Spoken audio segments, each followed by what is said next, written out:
Hai kawan UGM, kita jumpa lagi di UGM Podcast. Dan di episode kita kali ini kita akan ngobrol dan membahas tentang sebuah fenomena yang sangat familiar dan sering banget kita alami. Yes. Adalah masuk angin.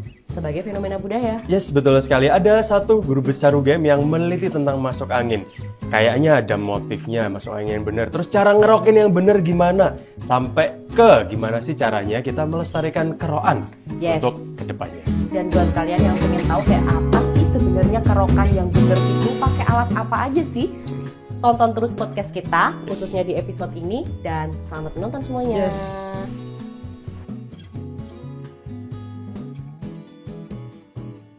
Oke, dan di studio podcast UGM kali ini sudah hadir salah seorang profesor masuk angin dari UGM, dari Fakultas Ilmu Budaya, ada Profesor Ati Triratnawati. Halo Prof Ati. Halo Prof Ati. Selamat siang. Sehat Prof? Alhamdulillah. Alhamdulillah. Gak habis kerokan kan Prof? Tidak. Oke, jadi sebenarnya kemarin kita tuh di beberapa pemberitaan dan juga di dunia maya itu berseliweran tentang penelitiannya Prof Ati gitu loh.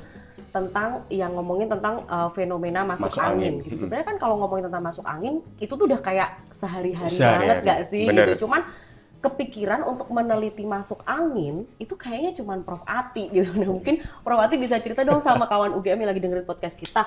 Awal mulanya gimana sih? Kenapa kepikiran nanti masuk angin? Kenapa nggak masuk? Ya inspirasinya apa gitu? Kenapa kok mau neliti masuk angin gitu, Prof? Ya. Sebetulnya tulisan masuk angin saya itu sudah dimulai 2005. Oh, tulisan pertama. 20 tahun yang lalu. Terus tulisan kedua 2011, tulisan berikutnya 2017, 2019. Terus yang terbaru data sedang diolah. Jadi mungkin akan terbit ya beberapa waktu lagi. Kenapa saya tertarik masuk angin itu lebih jauh lagi. Jadi waktu saya mahasiswa itu Pak D meninggal mendadak. Terus satu keluarga kan sebelum pemakaman pasti bertanya ya, Pak D kan kemarin sehat. Iya baru naik motor mau ke rumah ini. Tapi di jalan sesek terus kayak nggak enak. Langsung mampir ke rumah mertuanya, di rumah mertua dikeroki, bablas, meninggal. Jadi itu serangan jantung. Tapi di keluarga ibu saya itu membahasakan Pak D angin duduk. Nah, waktu saya mahasiswa kok ada angin kok duduk, apa lupa berdiri. itu menjadi apa ya kok ada angin duduk itu familinya masuk angin atau yang ada angin-anginnya itu mestinya ada hubungannya. Kemudian saya baru meneliti sekitar tahun 2000-an. Dapat kesempatan dengan informan yang masih tidak spesifik, pokoknya orang ketemu tanyai. Tapi setelah tahun-tahun itu tulisan pertama keluar, terus waktu S3 saya kan mengalami kebingungan topik apa ya. Ada 2 topik, terus saya memilih masuk angin, saya konsulkan promotor, wis mbak apik kuwi mbak. Jadi saya semakin mantep. Oh gitu, berarti untuk S3 waktu itu? Tahun 20 tahun yang lalu ya?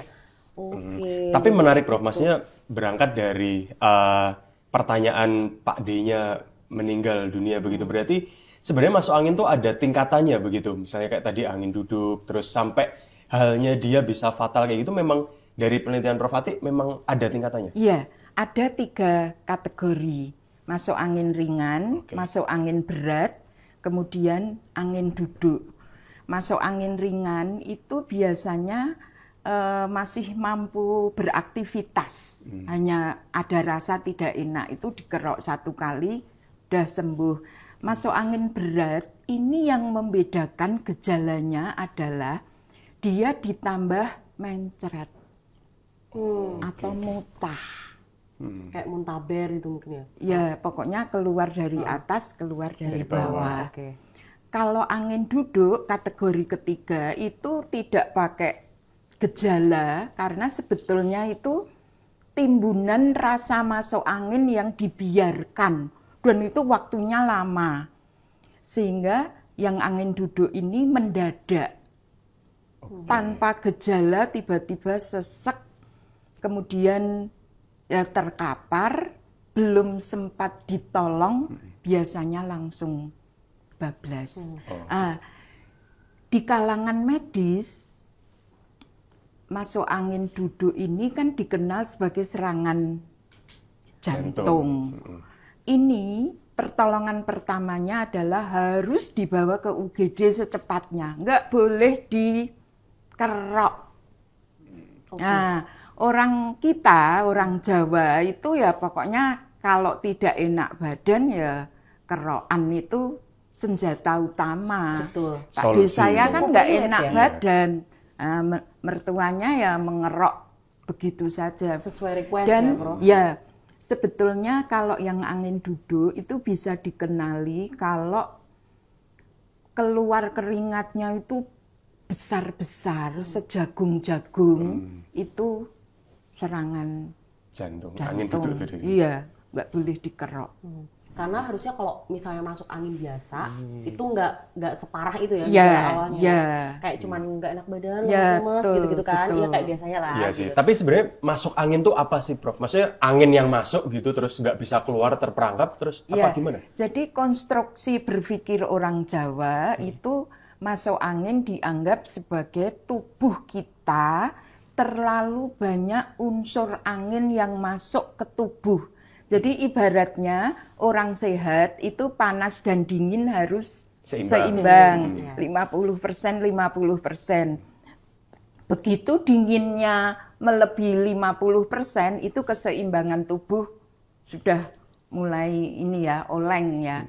Nah, masuk angin itu dipercaya sebagai tubuh yang terlalu banyak kemasukan unsur dingin dari angin, dari macam-macam, yang kemudian ya kalau mau dikatakan terperangkap ya bisa juga. Dia kemudian dominan di tubuh sehingga mengganggu fungsi-fungsi tubuh kita. Nanti ada yang gejalanya pegel, panas, terus dingin, terus ya pokoknya rasa tidak enak antara panas dingin, kombinasi ada pusingnya, ada kayak meriang, mual, Dingin-dingin gitu ya, rasanya gitu. campur-campur lah. Betul. Oke, tadi kan Prof Ati sempat ini ya menyinggung bahwa kalau orang Jawa gitu. Nah, apakah memang dirunut dari sejarahnya masuk angin itu memang pertama orang Jawa kah yang mencetuskan gitu ya? Istilahnya kayak punya istilah ini gitu sampai akhirnya ini menasional. Ya, kalau saya lihat di sumber pustaka, sebetulnya yang mengenal masuk angin, pengobatan masuk angin itu ada 7 etnis.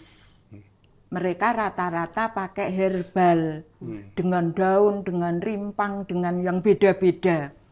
Tapi kalau kita lihat pada etnis Melayu itu juga punya kondisi yang sama dengan masuk angin. Mereka menyebutnya naik angin. Oke. Di Cina ada, di Vietnam ada, Myanmar ada, Thailand ada dengan sebutan beda-beda dan Di Eropa pengobatannya ada. Oke, penyebutannya beda-beda. Hanya pengobatannya beda. Pengobatannya beda-beda. Tapi kalau di Amerika itu dengan gejala mirip masuk angin, ketidaknyamanan tubuh itu dibuatkan sup ayam. Oke. Atau panas sup gitu. Iya, sup benar-benar. kacang merah. Kalau di Perancis ketidaknyamanan tubuh itu diobati dengan minum-minuman keras. Pada dosis menghangatkan.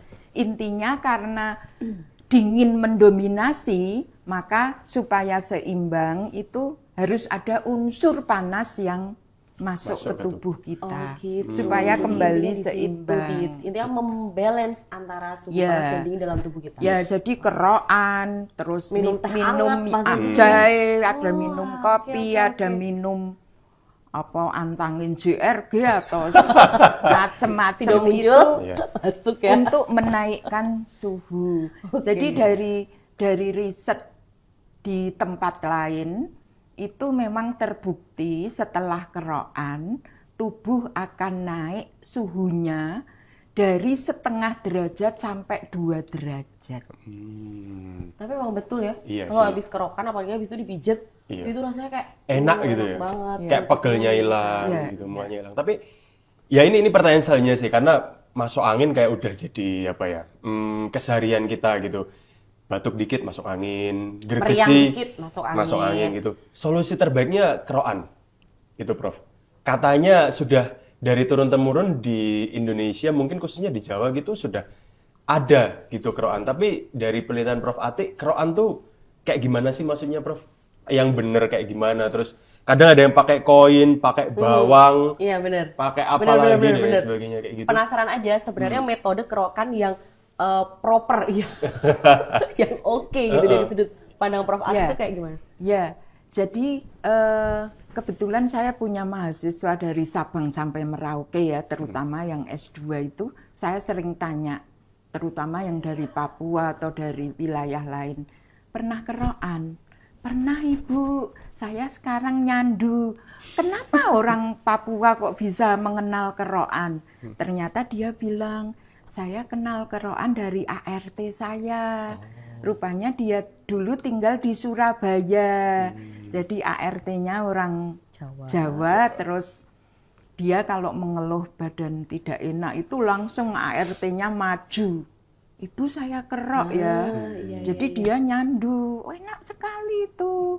Begitu. Jadi tradisi kerokan itu kalau mau dirunut, saya menduga itu dibawa oleh orang Jawa kemana-mana gitu loh, dikenalkan ke etnis lain, ke Akulturasi budaya kerokan luar biasa ternyata ya. Karena di tempat lain kan masuk angin tidak diatasi dengan kerokan tapi minum jamu. Nah, kalau kita lihat kenapa ada cara mengerok yang macam-macam atau berapa waktu yang baik untuk mengerok, dikerok dan sebagainya. Orang Jawa sangat sangat bijaksana ya. Kalau kerokan untuk bayi dan balita itu tidak boleh pakai koin. Koin kuno ya. Sekarang koin kuno sudah susah, ya adanya koin 1000 itu yang Maaf, bergerigu. koin kuno tuh benggol gitu. Iya, Soalnya aku sering dengar istilah itu. yang uang Belanda. Oke. Rata-rata di keluarga-keluarga yang penggemar kerokan itu masih punya benggol. Keluarga penggemar kerokan. Iya, di keluarga saya. Fanatik kerokan ya? Ibu saya itu nyimpen benggol, simbah punya, bude punya, semua disimpan sampai tipis, sampai nggak boleh hilang itu. Beda nanti kalau pakai uang yang Sekarang uang gitu kita ya. itu. Oke. Terus ada sekarang alat kerok yang diciptakan oleh pabrik, ada pegangannya. Betul, betul. Itu saya cobakan ke informan saya, nolak. Nggak enak Bu Ati, nyekrek. Pokoknya Nyekrek nggak itu nyaman. perih gitu ya? Perih dan nggak nyaman. Nah, khusus untuk balita itu memang digunakanlah bawang merah. Bawang merah. Memang bawang merah itu cepat rusak ya. Begitu ditekan gini kan Habis ya? jebol, ya jebol. udah keluar dari ini. Karena memang untuk balita kita menggoresnya harus pelan. Dia tidak kuat, kulitnya itu masih sensitif dan tidak kuat melawan benggol. Tapi kalau yang dewasa, wah itu malah ada yang nggak terasa, Iya, itu betul. tekanannya Tambah tekan. harus ditambah. Untuk mendapatkan hasil kerokan terbaik adalah cara memegangnya harus benar dengan kemiringan 45 derajat. Wah, ada ilmunya berarti ini. Iya, ini Ada uang 1000 koin nggak? Pengen praktek gitu? Kalau megangnya 90 ya nyekrek. Oh iya mirip. Oh, Ya, nggak iya, Tapi enak dari itu. cara megangnya aja lebih enak yang 45 45 ya. derajat. Ya. Oke. Oh, Terus oke. Dan ternyata di keluarga penggemar kerokan ya, itu siapa yang berhak mengerok itu pilihan loh. Nggak sembarang orang. Oh iya? Iya. Jadi yang sakit milih? Milih. Oh Betul. gitu. Oh iya, Karena iya, iya. Prof, tapi betul. tidak semua anggota keluarga itu mampu mengerok dengan baik dan benar. Oh, Kayak ibu saya itu putranya 6, perempuan 5, laki 1, itu yang dipilih Ati. Nah, soalnya yang lain nyekrek. Oh gitu. Nyekrek sama jawab lega. Karena ngeroi itu seperti bertukar energi ya, Bro. Betul, Rasanya kita betul. harus lebih sehat Ya. dari ngeroi. Kita kayak menyalurkan energi ke yang sakit gitu ya, Bro. Dan di kerokan itu ada interaksi, tidak membisu loh pengeroknya itu. Betul. Menasehati, apalagi nanti kalau sudah selesai, udah rata, itu penutupnya itu ada motivasi. Wes gek ndang mangan, gek ndang ngombe, sesok kerja. Wah itu dikasih semangat. Itu kemarin apakah itu masuk ke dalam penelitian Prof Ati Oh juga? iya. Oh iya, afirmasi gitu ya. Iya. Kalau saya minta kerong ibu saya itu 80% dimarahin. Terus. Dolan terus. Dolan ya. terus. Meskipun di endingnya tuh wis kayak turu sesuk Iya. Maria Gitu itu ya. betul banget. Iya Oh sih. itu memang real ya, Prof? Iya. Oh, baru oke, tahu aku baru kita. sadar. Ada. Oh, keren banget. Saya observasi berapa orang yang Berapa orang Prof dikerok.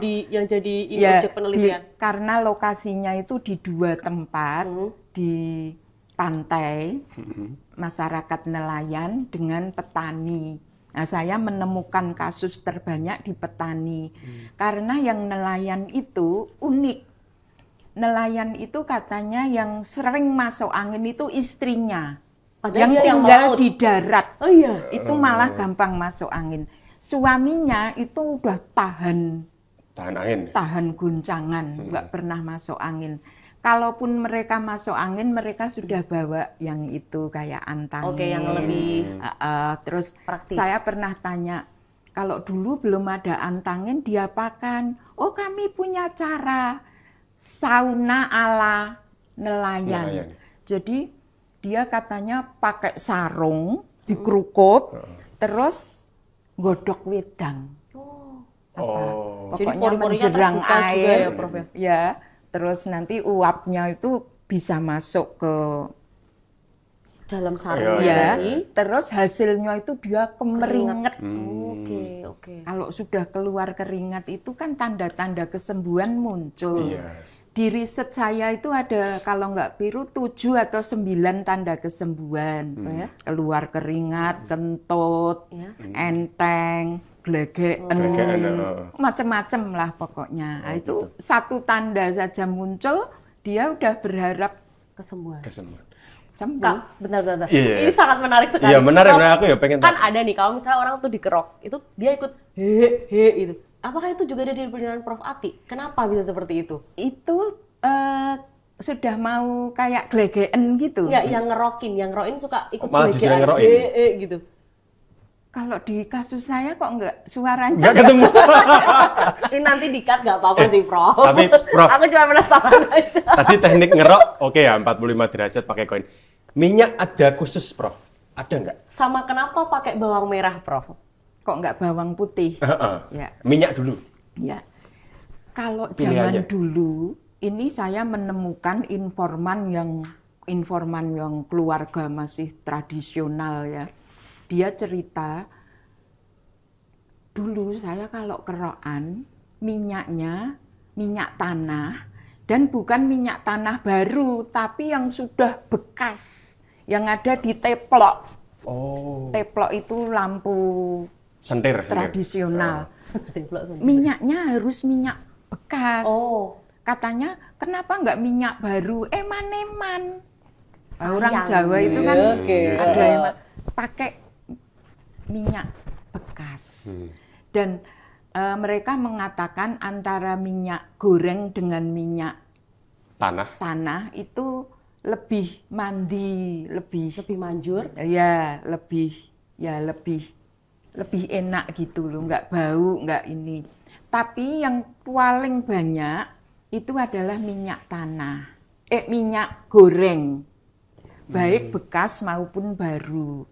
Terus baru yang kemudian kekinian itu sudah pakai balsem, pakai aromaterapi atau apa-apa itu udah nggak punya minyak ini, nggak punya minyak seadanya. Bahkan ada kasus yang saya temui, ini petani sedang di sawah, satu rombongan ibu-ibu semua, salah satu dari anggota itu yang di sawah itu mengeluh kerokan. Kalau uang koin kan bawa, orang bepergian itu mesti bawa uang. Minyaknya nggak bawa, kan di sawah nggak ada pertolongan apapun. Iya. Akhirnya pakai air, What? bisa merah. Oh iya. Terus tetap pakai koin? Koin. Oke. Yang penting ada medium untuk membuat Iya, kulitnya karena tidak kalau hanya kulit. koin langsung kulit, wah itu ya bisa Rontok ya, lecet Prof, ya, ya? gitu. perih. Perih. Kenapa Prof? Kalau yang anak kecil pakainya bawang merah, kenapa nggak bawang putih atau bawang bombay? Ya, Gitu? jadi di bawang merah itu ada zat, saya nggak tahu nama ininya ya, nama kimianya tapi ada zat yang akan baik sebagai penghantar panas. Jadi nanti kan nggak hanya bawang merah tok, minyaknya kan ada. Nah, itu Perpaduan antara kombinasi minyak dengan bawang merah ya. Iya. Oke. Tapi kan kadang apa ya, kalau bisa dibilang saya juga sering dikasih tahu ya, kerokan tuh katanya kalau di medis tuh bisa bikin pembuluh darah pecah iya. kayak gitu. Terus tapi beberapa kontroversial juga ya. Beberapa kontroversial juga. Tapi kalau dari penelitian Prof Atik sendiri, apa ya, kerokan tuh banyak menyembuhkan atau malah sebaliknya sih Prof sebetulnya tuh? Jadi kalau di ilmu saya, antropologi kesehatan, praktek-praktek tradisional yang dimanfaatkan oleh warga masyarakat, itu sepanjang bermanfaat untuk dirinya dan keluarganya, itu silahkan lanjut, tidak berbahaya, kan tidak ada bahayanya. Tapi kalau praktek itu bahaya, mengancam nyawa, mengancam macam-macam, itu baru dilarang. Lah, kita sebagai orang yang mempelajari budaya dan kepercayaan masyarakat, itu kita menghormati betul praktek-praktek kerokan untuk mengatasi masuk angin karena mereka merasakan manfaatnya betul. Kalau pihak medis mengatakan macam-macam, itu saya cross check. Jadi saya juga bukan peneliti masuk angin pertama. Sudah didahului oleh Profesor Didik Tamtomo dari UNS yang mengambil S3-nya di UNER. Dia meneliti kerokan dengan pendekatan patologi klinis.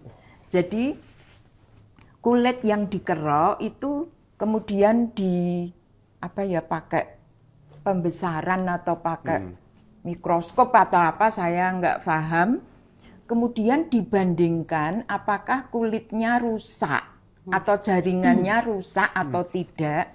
Menurut dia itu rusak sedikit tapi tidak bahaya.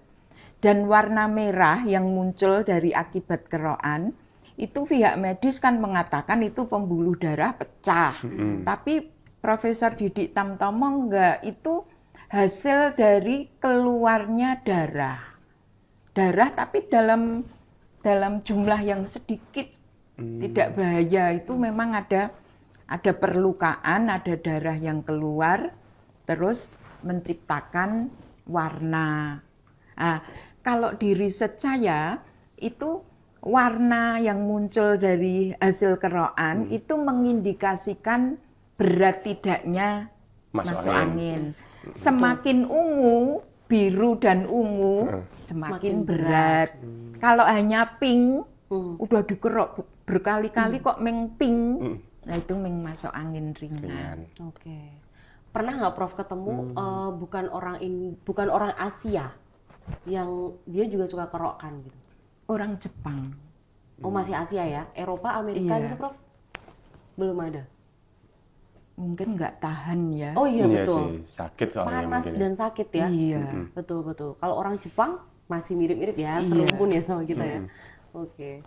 Oke, Prof, salah satu poin yang menarik dalam pidato Prof Atik itu kan adalah bagaimana istilah masuk angin itu kemudian diaplikasikan ke berbagai apa ya istilahnya tuh keadaan gitu. Misalnya kayak DPR sedang masuk angin, Ya. nah, kayak Pemerintah gitu-gitu. masuk angin. Pemerintah masuk angin gitu. Itu terus cut sih yo. Jadi lanjut ya. Oh, mau keluar dulu ya. Langsung lanjut aja ya. Oke. Kemudian bagaimana sih Prof, kenapa istilah ini tuh begitu lentur gitu digunakan dan udah diadopsi di berbagai kondisi gitu menurut Ya. Prof Atik? Saya konsul ke teman dari sastra Indonesia ya. Saya bilang ini kok DPR masuk angin. Oh itu ada proses dalam bahasa Indonesia ada istilahnya apa tuh ya, saya agak lupa. Yang artinya DPR itu nggak sehat, angin-anginan, meleak-meleak atau apa ya, tidak ya kayak tidak bergairah gitu loh, untuk menggambarkan kondisi anggota DPR yang ya kayak lemes, kayak ya Nggak orang sehat. sehat Betul, ya betul, nggak betul, sehat, betul, iya. kondisi tidak sehat.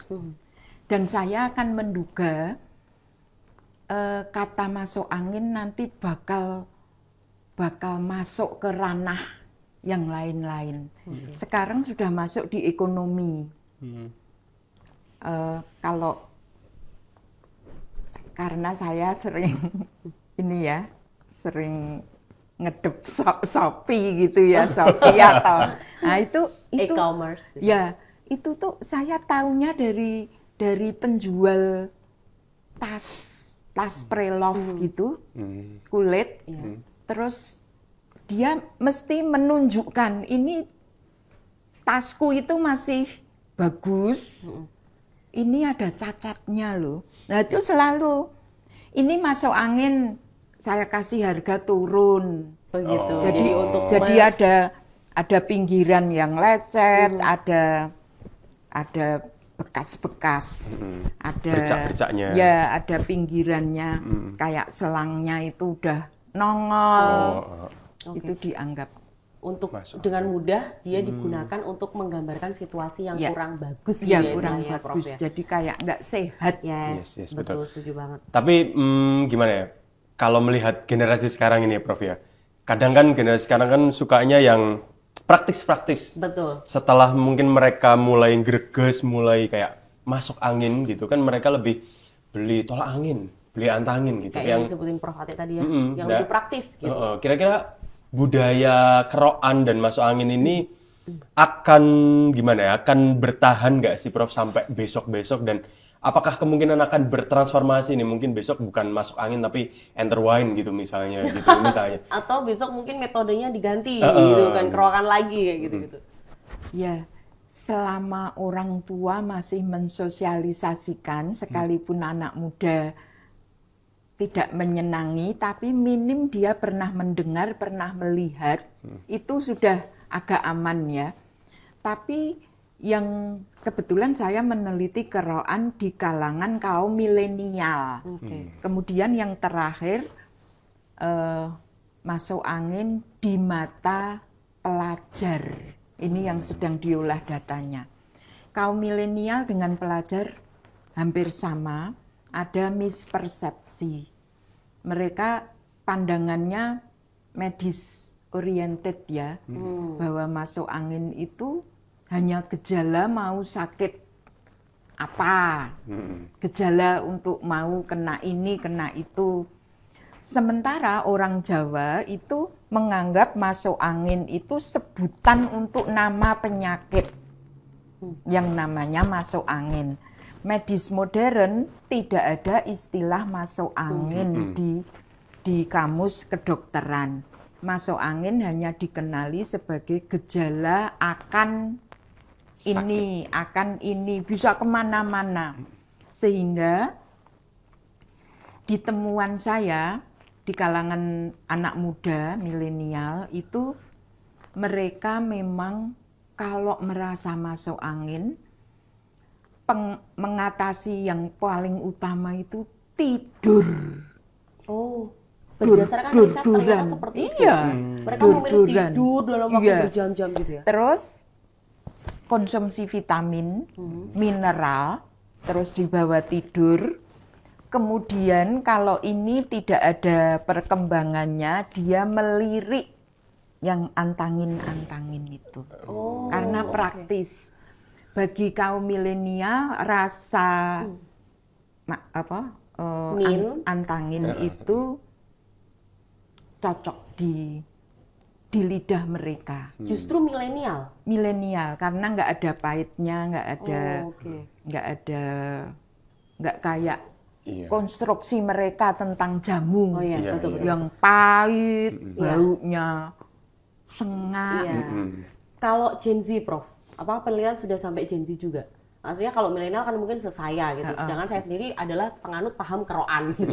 Nah kalau misalnya Gen Z, apakah juga melihat, apakah juga menerapkan seperti itu? Ya, yang terakhir ini kan pada pelajar ya, saya mengambil informan SMP dan SMA. Itu terbelah dua. Yang terpengaruh oleh keluarganya pelaku keroan itu tetap terinfluence. Iya, tapi kalau keluarganya nggak ada pelaku keroan, ya nggak begitu tertarik. Iya. Karena itu kan dicontohkan toh. Jadi balik lagi ini tetap fenomena kultur ya, budaya ya, gitu. Akhirnya tetap betul. Saya sangat setuju sekali. Jadi memang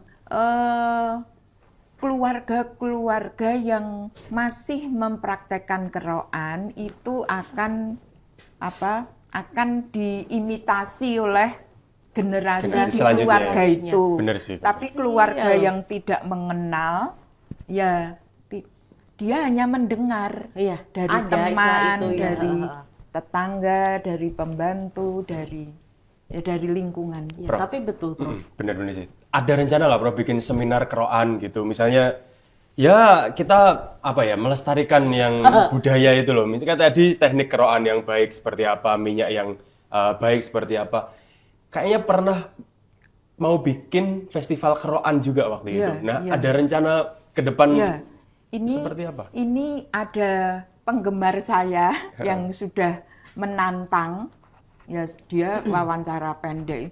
Bu, saya buat TikTok ya terserah, aku nggak ngerti TikTok, kamu Terus saya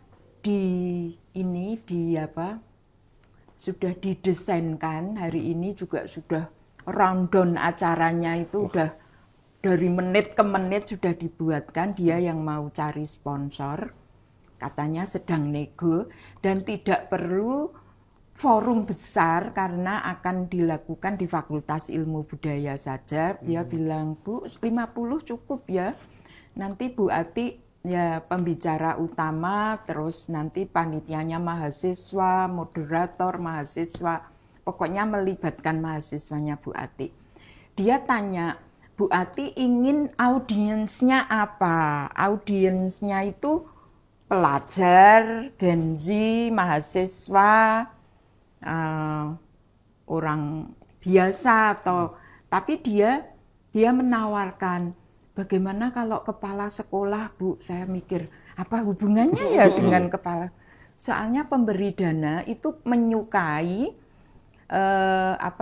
misalnya yang mendapat informasi itu cukup berapa orang, tapi penerima informasi itu akan menyebarkan lagi ke lingkungan yang lebih besar. Dia menghitung, Bu, kepala sekolah itu kan muridnya bisa 500, bisa 1000. Nah itu informasinya kan menyebar lagi. Cetok tular gitu ya? Ya, itu.